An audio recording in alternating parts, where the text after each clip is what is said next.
Hai teman-teman, kembali lagi bersama saya Julfiana Dio dari jurusan Akuntansi Prodi D4 Keuangan Perbankan. Hari ini kita akan membahas mengenai materi bab 4 yaitu tentang hukum perbankan. Pertama-tama kita akan membahas mengenai terminologi bank. Kata bank berasal dari bahasa Italia yaitu banca yang berarti benche, yaitu suatu bangku tempat duduk. Pada zaman pertengahan, pihak bankir Italia memberikan pinjaman-pinjaman dengan duduk di bangku-bangku di halaman pasar. Bank adalah badan yang bertujuan untuk memuaskan kebutuhan-kebutuhan akan kredit, baik dengan alat pembayaran sendiri dan dengan uang yang diperolehnya dari orang lain untuk maksud itu, maupun dengan jalan mempertukarkan alat-alat pertukaran baru berupa uang giral GMV Stuart. Menurut Undang-Undang Nomor 10 Tahun 1998 tentang Perbankan, Pasal 1 Ayat 1, perbankan adalah segala sesuatu yang menyangkut tentang bank, mencakup kelembagaan, kegiatan usaha, serta cara dan proses dalam melaksanakan usahanya. Ayat 2, bank adalah badan usaha yang menghimpun dana dari masyarakat dalam bentuk simpanan dan menyalurkannya kepada masyarakat dalam bentuk kredit dan atau bentuk-bentuk lainnya dalam rangka meningkatkan taraf hidup rakyat banyak. Perubahan Undang-Undang Nomor 7 Tahun 1992 dengan Undang-Undang Nomor 10 Tahun 1998 yaitu karena perkembangan ekonomi yang berkembang cepat, kompetitif, dan terintegrasi dengan tantangan yang kompleks serta sistem keuangan yang semakin maju, diperlukan penyesuaian kebijakan di bidang ekonomi termasuk perbankan. Demikian juga dalam era globalisasi. Usaha bank umum yang pertama yaitu menarik dana dari masyarakat dalam bentuk giro, deposito, sertifikat deposito, tabungan, dan bentuk-bentuk lain.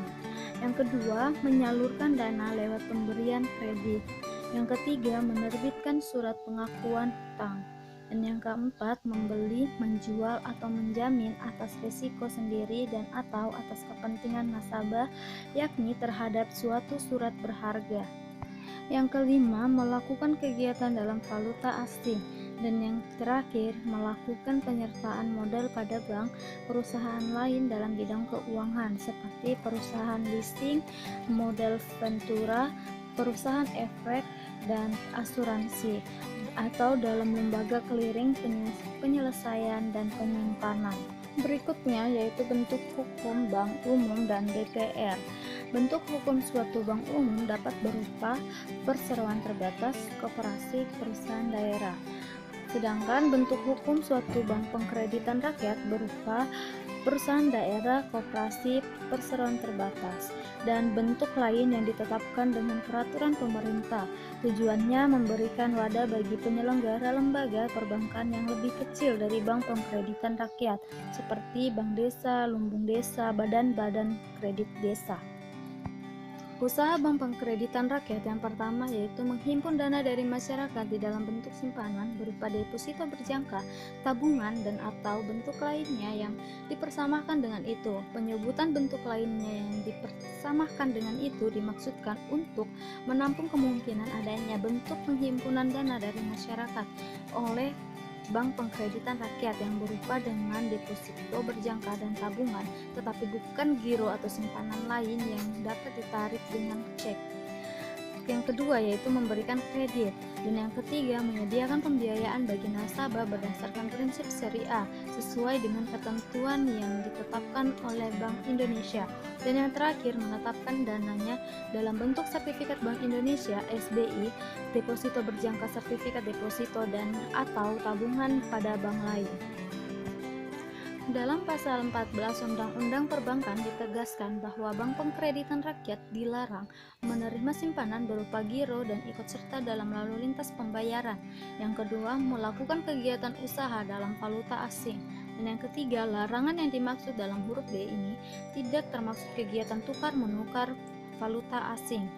Untuk melakukan usaha tukar-menukar valuta asing, bank pengkreditan rakyat harus memenuhi ketentuan Bank Indonesia. Dan yang keempat, melakukan penyertaan modal. Dan yang terakhir, melakukan usaha perasuransian. Perbedaan bank umum dan bank pengkreditan rakyat, yaitu bank umum memberikan jasa dalam lalu lintas pembayaran, sedangkan bank pengkreditan rakyat tidak memberikan jasa dalam lalu lintas pembayaran. Selanjutnya yaitu rahasia bank. Menurut pasal 30 ayat 3 dan pasal 33 Undang-Undang Perbankan, yang dimaksud dengan rahasia bank adalah segala sesuatu yang berhubungan dengan keterangan mengenai penyimpanan dan simpanannya.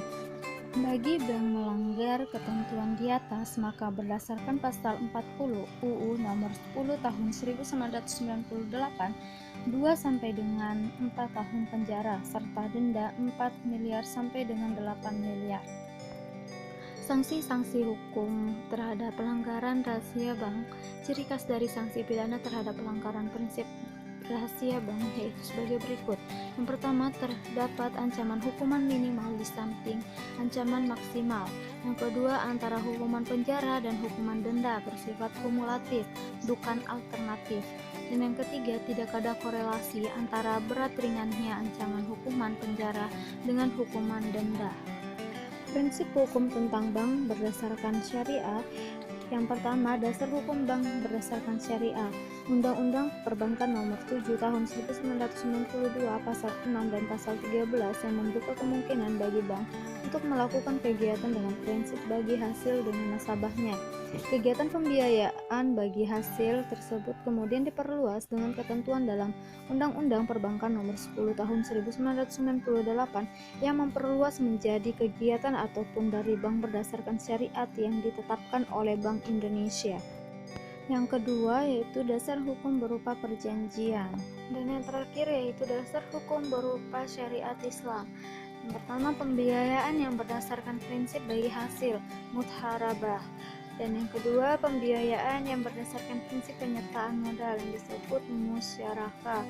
Dan yang ketiga, prinsip jual beli barang dengan memperoleh keuntungan yang disebut murabahah. Dan yang keempat, pembiayaan barang modal berdasarkan prinsip sewa murni tanpa pilihan yang disebut ijarah. Dan yang terakhir, prinsip pemindahan kepemilikan atas barang yang disewa dari pihak bank oleh pihak lain yang disebut ijarah wakitina.